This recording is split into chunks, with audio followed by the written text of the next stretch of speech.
Hey guys, welcome back to my channel. My name is Sam, and I am going to be doing a book haul. I intended to do this book haul April. Now it's almost June, and so the books have sort of doubled.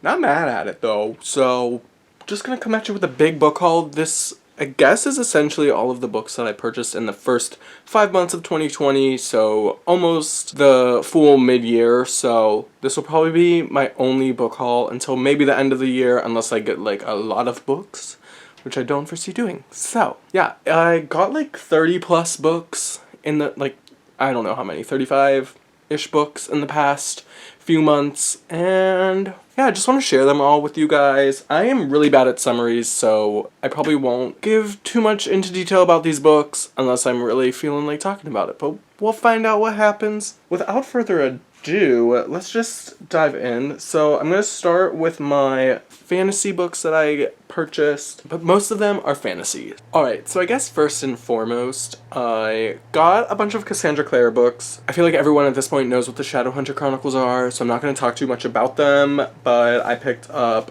The Red Scrolls of Magic. I haven't heard like the best reviews for this, but I'm still excited to read it because I still like Magnus and Alec, so I'm sure at the end of the day I'll enjoy it. The next thing I picked up was the Shadowhunters short story collection. So this has 3 bind-ups of Cassandra Clare's short stories that she writes with a bunch of friends of hers. We have The Bane Chronicles, which I have read, and I really enjoyed it. I feel like it did not get the best of reviews, but I had a really good time. Like, there were definitely short stories in it that, like, I wasn't the biggest fan of, but some of them I was like, I like this a lot. The next book is Tales from the Shadowhunter Academy, which I cannot talk about because it would be a spoiler for the Mortal Instruments series, but I have not read this yet. It's actually the next book that I'm supposed to read in the Shadowhunter Chronicles. If you know me and you know what this is about, then you know why I'm excited. And then the last book in the collection is The Ghosts of the Shadow Market, which I feel like I also can't really talk about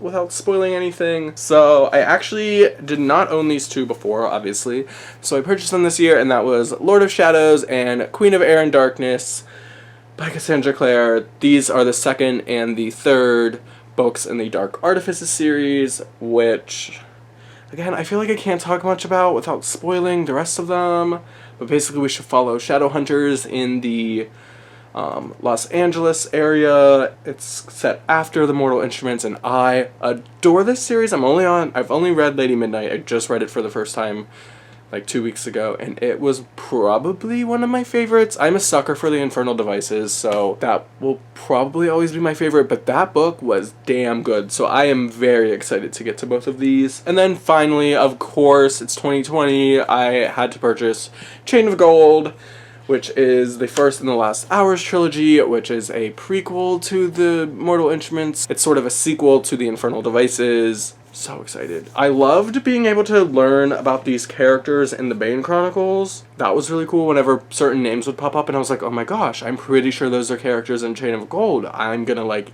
hold on to this information about them and, like, keep that with me for this. So excited. In a sort of similar vibe, Crescent City, House of Earth and Blood by Sarah J. Maas. Obviously, I am trash for Sarah J. Maas. Like, I adore her worlds that she creates, and I read this already, and I adored it so much. This book got me out of my reading slump. It didn't make me want to start this channel. I always wanted to start this channel, but this book got me out of my reading slump that then pushed me to start this channel. So shout out to House of Earth and Blood in that regard. Next, we have Heart of Flames by Nikki Palpretto, and this is the sequel to Crown of Feathers, which is actually helping my tripod not fall over right now.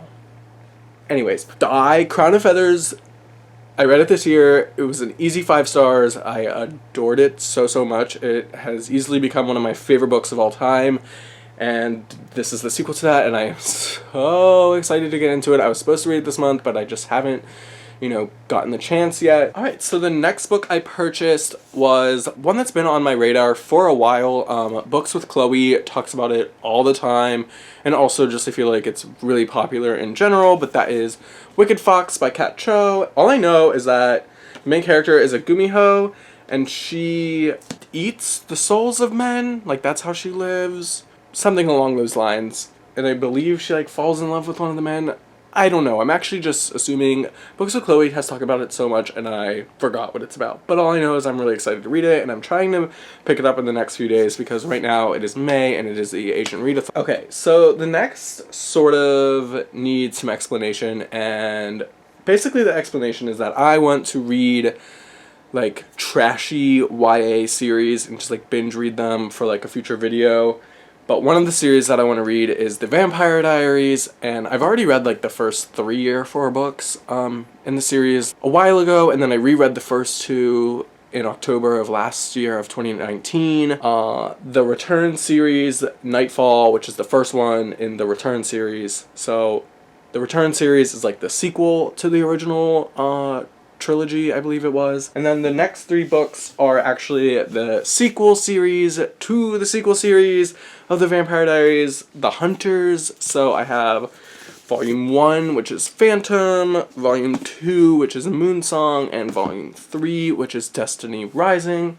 I got all of these on thrift books, and I think I maybe spent a total of $15 for the 3 of these, so that was great. The Vampire Diaries is basically all written by L.J. Smith, but then at this point it was written by L.J. Smith, but it's all a ghostwriter because they did not approve of where L.J. Smith wanted to take the story, so yeah, I haven't heard the best things about these 3 books, but you know I'm still gonna eat them up because I'm a sucker for The Vampire Diaries and for vampires in general. I have the paperback, but I found the hardback for a really cheap price, and that is Harry Potter and the Prisoner of Azkaban. So I have all of my copies from when I was younger, but when I was a kid, I did not care about paperback versus hardback, so my dumbass has the paperback of Prisoner of Azkaban.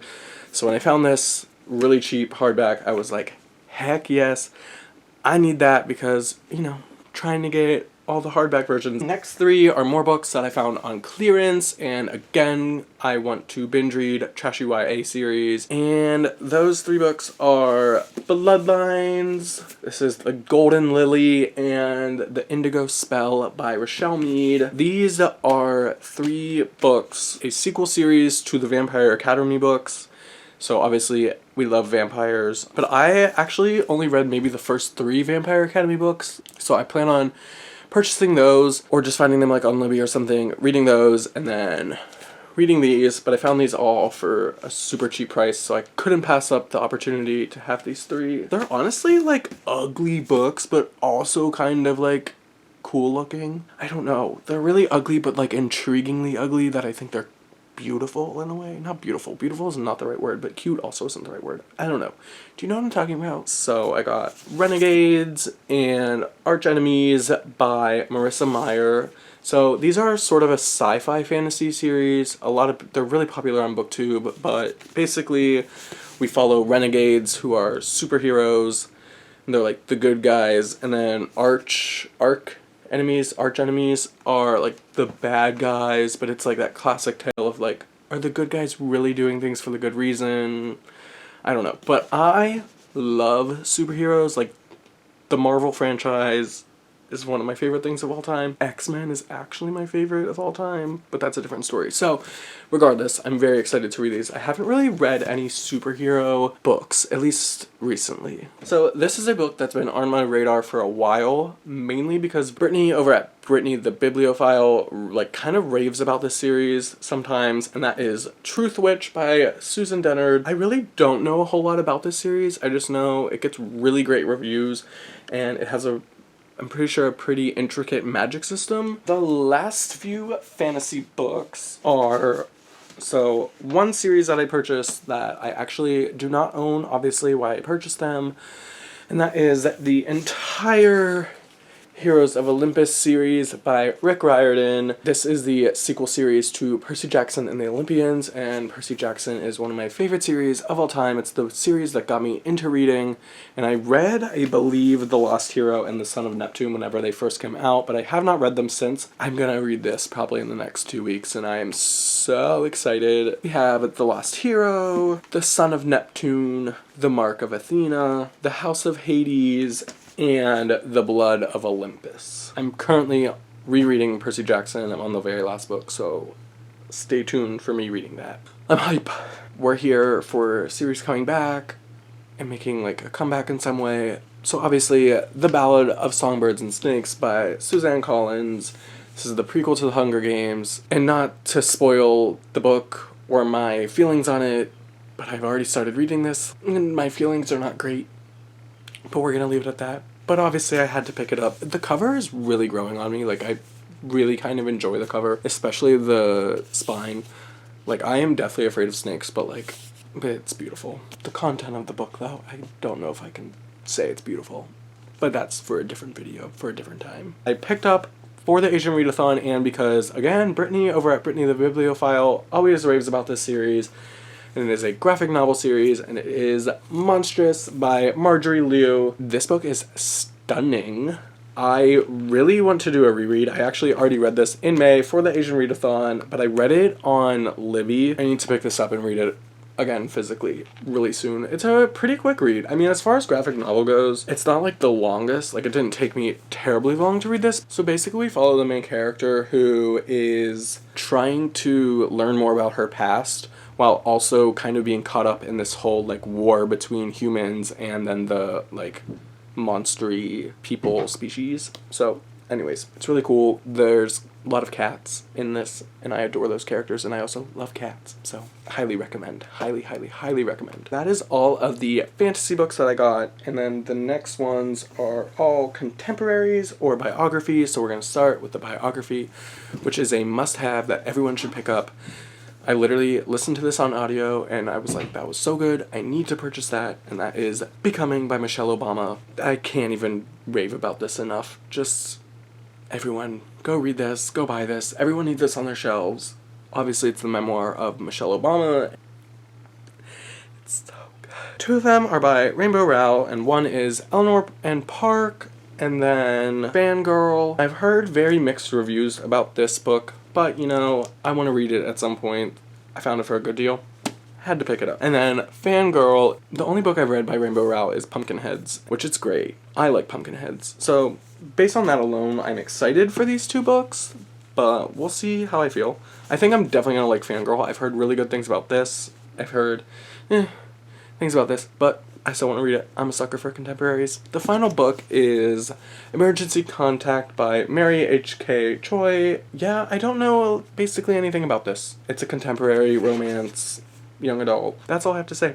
What a way to end the video on this, but here we are. Okay, I'm really happy. I lied to you guys. That wasn't the last book. Thank gosh, because what a way to end the video with a book I don't really know anything about. But those are all of the books that I purchased myself. Then these last 3 books are ones that I got in my Outcrate boxes throughout the year. So I'll share those with you guys now. If you haven't seen any Outcrate unboxings for the past few months, and if you don't want to be spoiled for any of the months, and just skip the rest of this video, I guess. These covers are stunning. So first we have All the Stars and Teeth by Adeline Grace. I'm constantly on Adeline Grace's like Instagram looking at the stuff she posts because I can't stop thinking about this book. The next book is The Kingdom of Back by Marie Lu with these beautiful shimmery silver edges, and I loved this book as well. I read it already. Gave it a 5 stars. It was my first Marie Lu book, and I'm so happy that this came in an Outcrate because I don't know if I necessarily would have purchased it otherwise. And then the final book for this book haul and final book that I got in the Outcrate box from May is Bonekire's Moon by Catherine Purdue. This book is stunning. I forget this artist's name. I'll put it right here what her name is. They make a lot of very popular YA book covers. The art is just fantastic. I adore their art. But yeah, this is the Outgrade edition, so it's kind of zoomed in on their faces a little bit more, and I love it. The sprayed edges are interesting. It was an interesting choice. It's kind of like a gold green. I think the lighting is kind of bad for this video. Very interesting, unique choice. I think it's like supposed to be the same color as these letters. I don't know a whole lot about it. Do I retain any information from anyone's booktube videos? Really happy with all of these books that I got so far this year. I can't wait to see how many I get in the rest of the year. Hopefully not a lot, because a boy can't afford it, but here we are anyways. I have maybe read half of these. I think that's a lie. I don't think I've read half of these at all. But I hope to read them all this year. Haha, famous last words of a booktuber. I hope you guys enjoyed this video. This is obviously my first book haul. I never actually did a book haul back on my old channel, so this is my first time ever doing a book haul video, and I kind of enjoyed it. I think there was a lot. And some of these I haven't purchased or thought about in a while, so let me know if you guys like book haul videos. I enjoy watching them every once in a while. I just keep looking at the books, sorry. They're just all so beautiful and I'm so happy. I'm also freaking out because now I have to put them back on my shelves. Also, I want like a nice background instead of just Sailor Moon and Dobby, which, like, no tea or shade to Sailor Moon and Dobby. I clearly love them, but also Tovlo. I could make better use of my shelves, so stay tuned for that, maybe. I don't know. I hope you guys enjoyed this video. I hope you have a good day, evening, night, wherever it is that you are, and stay safe out there. I'll see you guys in my next one.